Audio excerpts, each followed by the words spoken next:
Hello बच्चों, अब करेंगे question number 2। Find the area of a rectangular plot one side of which is 48 metre and its diagonal is 50 metre. कह रहा है आपको रेक्टेंगल का प्लॉट एरिया बताना है रेक्टेंगल का।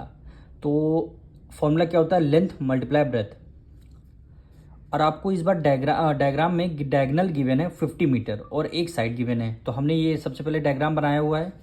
48 मीटर की एक साइड हमने ए बी को लेंथ मान के 48 मीटर लिख लिया है और डायगोनल आपकी 50 मीटर गिवन है।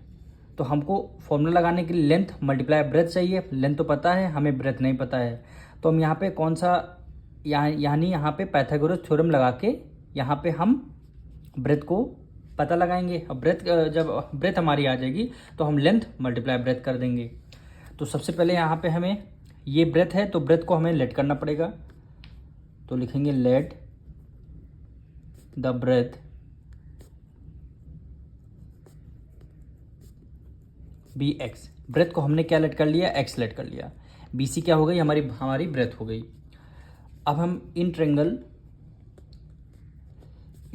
ए बी सी में एंगल भी आपका 90 डिग्री है। क्यों है? क्योंकि रेक्टेंगल की सारी साइड्स, ये जो सारे साइड्स हैं ये 90 डिग्री पे मीट करते हैं। तो एंगल भी आपका 90 डिग्री हो गया। अब जब 90 डिग्री है तो 90 डिग्री के सामने वाली साइड क्या होती है? हाइपोटेन्यूज होती है। तो इसमें पाइथागोरस थ्योरम लगाएंगे। पाइथागोरस थ्योरम क्या कहती है? यानी हाइपोटेन्यूज स्क्वायर इक्वल टू होता है base square plus perpendicular square. Hypotenuse 90 degree सामने वाली हाइपोटेन्यूज कितना दे रखा है? 50।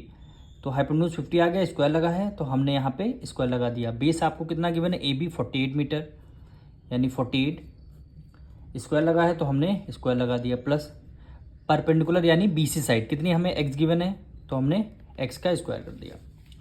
अब देखिए 50 की मल्टीप्लाई 50 आपको करनी है यानी 50 मल्टीप्लाई 50।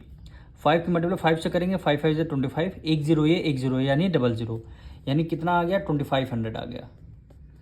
ठीक है, इक्वल टू 48 की मल्टीप्लाई 48 से करेंगे तो 2304 आ जाएगा प्लस वैसे करेंगे 48 की मल्टीप्लाई 48 2304 आ जाएगा और ये एक्स स्क्वायर आ गया। तो 2304 उधर प्लस में, इधर किस में आ जाएगा? माइनस में आ जाएगा। 2304 इक्वल टू एक्स स्क्वायर केवल बचा क्योंकि ये वैल्यू इधर माइनस में आ जाएगी। 2500 अब यहाँ से माइनस कर लेंगे। 2500 में 2304 को हम माइनस कर लेते हैं। 10 में से 4 गया, 6 आ गया। यहाँ पे क्या बचा? 9 बचा।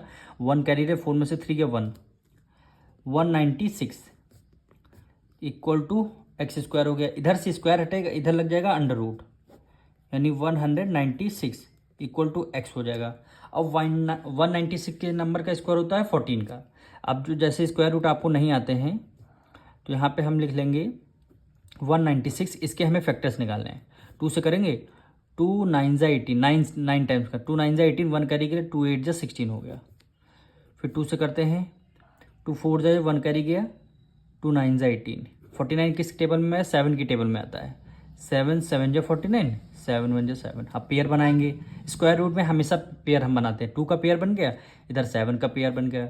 अब इधर से पेयर में से एक 2 बाहर आ गया। 7 के पेयर में से एक 7 बाहर आ गया। अब 7 2 जा 14। तो ये किसका स्क्वायर होता है? 14। यूनिट क्या आ जाएगी? क्वेश्चन में क्या गिवन है? मीटर गिवन है दोनों जगह। तो हम 14 मीटर आपकी क्या आ जाएगी? एक्स की वैल्यू आ गई। यानी आपकी ब्रेथ कितनी आ गई? 14 मीटर। यहाँ पे इक्वल टू 14 मीटर लिख देते हैं। अब आपको ब्रेथ पता लग गई। अब आप एरिया ऑफ रेक्टेंगल फॉर्मूला लगा के निकाल सकते हैं। तो यहाँ पे लिखेंगे area of rectangle length multiply breath. Length आपको कितना क्वेश्चन में गिवन था? 48। ब्रेथ हमने अभी निकाली, एक्स की वैल्यू कितनी है? 14 आई है। दोनों को हम क्या करेंगे? मल्टीप्लाई कर देंगे। 48 की मल्टीप्लाई 14 से करेंगे तो हम डायरेक्ट आंसर लिख रहे हैं 672। यूनिट क्या है? मीटर है।